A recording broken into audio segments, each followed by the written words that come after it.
दोस्तों, किसी ने सही बात कही है कि दूसरों की समस्याओं का आनंद लेना बंद कीजिए, वरना ईश्वर आपको वही गिफ्ट कर देंगे। क्योंकि भगवान तो वही गिफ्ट करते हैं जिसमें हमें आनंद आता है। आदतों को लेकर के आपने बहुत सारी कहानी सुनी होगी। जैसे आदत से मजबूर होना पुरानी आदत है, जाते आते जाएगी। बहुत सारी कहावत हैं, जैसी आदत है वैसा जीवन। लेकिन आदत ऐसे नहीं बनी है। दरअसल हम जिंदगी के नाम पर आदतों को ही जीते हैं। बहुत सारी आदतों को एक जगह इकट्ठी कर लें तो जो बनती है वह है हमारी ज़िंदगी। नमस्कार दोस्तों, मेरे इस YouTube चैनल में आपका दिल से स्वागत है। दोस्तों, बहुत समय पहले की बात है। एक राजा था जो अपनी प्रजा और अपने परिवार का खूब ख्याल रखता था। लेकिन राजा को अपने आदमियों पर कुछ दिनों से संदेह था और उस राजा के बहुत ही खास मंत्री भी थे जो उनका काम संभालते थे। लेकिन कुछ दिनों से राजा के उन 3 मंत्रियों में से कोई एक मंत्री ऐसा था जो राजा के पैसों में गड़बड़ी कर रहा था और वह मंत्री अपने काम को ठीक से नहीं कर रहा था। अब राजा काफ़ी दुविधा में था। राजा को यह समझ नहीं आ रहा था कि इन तीनों मंत्रियों में से कौन सा मंत्री बेईमान है और कौन सा मंत्री ईमानदार है। यह पता लगाने के लिए एक दिन राजा ने उन तीनों मंत्रियों को अपने पास बुलाया और कहा, देखो मंत्री जी, हमारा जन्मदिन आ रहा है, इसलिए आप तीनों को एक घने जंगल में जाना होगा और आप तीनों को एक एक बैग दे दिया जाएगा। उन तीनों को एक एक बैग दे दिया गया और उन्हें कहा कि तुम तीनों को अलग अलग घने जंगल में छोड़ दिया जाएगा।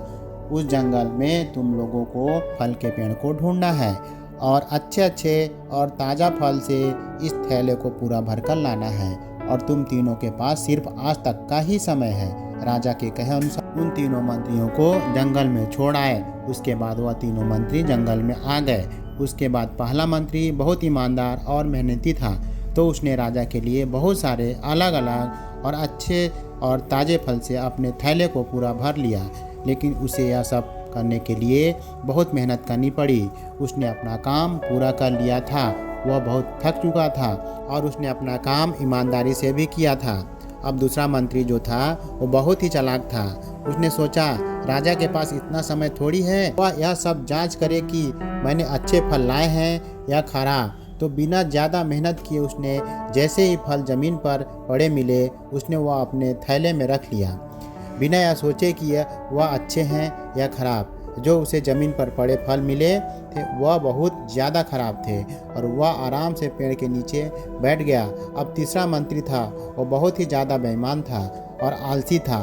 उसने सोचा कि राजा सिर्फ थैले की लंबाई और वजन ही देखेगा, यह नहीं देखेगा कि उस थैले के अंदर क्या है और कितनी अच्छी और ख़राब चीज़ें हैं। तो उस तीसरे मंत्री ने बिना कुछ सोचे समझे अपने थैले को सूखे पत्ते और कुछ छोटे मोटे पत्थरों से अपने थैले को भर लिया और वह भी पेड़ के नीचे बैठ गया और शाम होने का इंतजार करने लगा। राजा के कहे मुताबिक समय समाप्त हो चुका था, शाम भी हो चुकी थी। अब वह तीनों मंत्री भी एक साथ अपने अपने थैले के साथ राजा के महल के वापस आ गए। राजा ने देखा कि वह तीनों मंत्री जंगल से वापस आ गए। तो राजा ने उन तीनों मंत्रियों के थैले को खोलकर देखा नहीं कि उसके अंदर क्या क्या है और उन तीनों मंत्रियों को अलग अलग जेल में 1 महीने के लिए जेल में बंद कर दिया।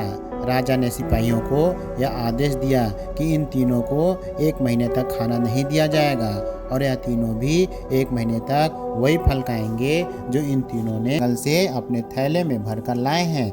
और उन तीनों मंत्रियों को राजा ने जेल में कैद कर दिया। तो जो पहला मंत्री था उसने अपने थैले में अच्छे और ताज़ा अलग अलग फल थैले में जमा किए थे। उसने जेल में 1 महीना आराम से गुजार लिए, अच्छे फल खाते हुए जो उसने खुद जमा किया था। उसके बाद जो दूसरा मंत्री था उसने बेकार खराब फल अपने थैले में रखे थे। उसे वही बेकार और ख़राब फल 1 महीना तक खाने पड़े और वह जेल में ज़्यादा दिनों तक टिक नहीं पाया और बाद में वह खराब फल खाने की वजह से बीमार पड़ गया और उसकी तबीयत खराब हो गई। अब जो तीसरा मंत्री था जो बहुत ही बेईमान और आलसी था, जिसने अपने थैले में सिर्फ सूखे पत्ते और कुछ छोटे मोटे पत्थर भरे थे, क्योंकि उसने थैले में खाने के लिए कुछ सूखे पत्ते और कुछ छोटे छोटे पत्थर ही थे। तो वह 1 महीने के लिए क्या खाता। तभी उसने अपने बेईमानी और आलस्य का पछतावा होने लगा। कि शायद मैंने उस दिन थोड़ी मेहनत करके इस थैले में फल रख लिए होते तो आज मेरा यह हाल नहीं होता। और वह बिना कुछ खाए वह मंत्री जेल में 2 दिन के बाद ही जेल के अंदर ही भूख के कारण मर गया।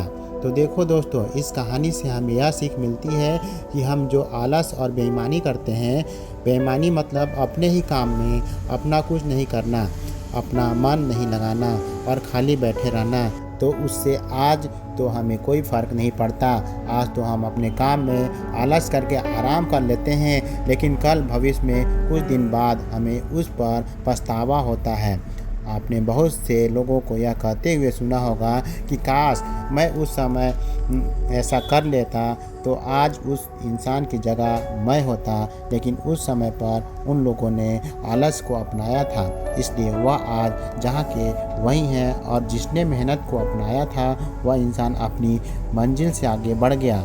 तो आपने काम के साथ बेईमानी और आलस से बिल्कुल भी मत करो, उसके बाद तो हमें पछतावे के अलावा और कुछ भी नहीं मिलता। यह जो समय है ना, इसकी कीमत कोई नहीं लगा सकता है। 1 लाख रुपए देकर भी अपनी ज़िंदगी का 1 मिनट भी वापस नहीं ला सकते। इसलिए इस कहानी का सही उपयोग करो। समय की एक अच्छी बात है और एक बुरी बात है। अच्छी बात यह है कि हम उसे किन चीज़ों में गुजारते हैं यह हमारे हाथ में होता है, और बुरी बात यह है कि समय गुजर जाता है और सभी के पास दिन में 24 घंटे होते हैं, गरीब के पास भी और अमीर के पास भी। बस यह हमारे हाथ में है कि हम उस समय से क्या नया कर सकते हैं। तो अपने एक एक जो है पल का हिसाब रखो कि हम उन्हें किन चीज़ों में गुजार रहे हैं। तो अगर आप इस कहानी को भी और लोगों तक पहुंचाना चाहते हो तो इस वीडियो को लाइक करें ताकि वीडियो को और भी लोगों तक पहुंचाएं। दोस्तों, आपने आज के इस वीडियो से क्या सीखा वह मुझे कमेंट में बता सकते हैं। इसी के साथ में उम्मीद है कि आपको आज का वीडियो पसंद आया होगा। तो इस वीडियो को उस इंसान को शेयर करें जिससे यह कहानी सुनने की ज़रूरत है, और उसी के ठीक बाद चैनल को सब्सक्राइब करें। तो चलिए फिर मिलते हैं ऐसी एक और नए वीडियो में एक नए मैसेज के साथ। तब तक के लिए अपना ख्याल रखें। धन्यवाद।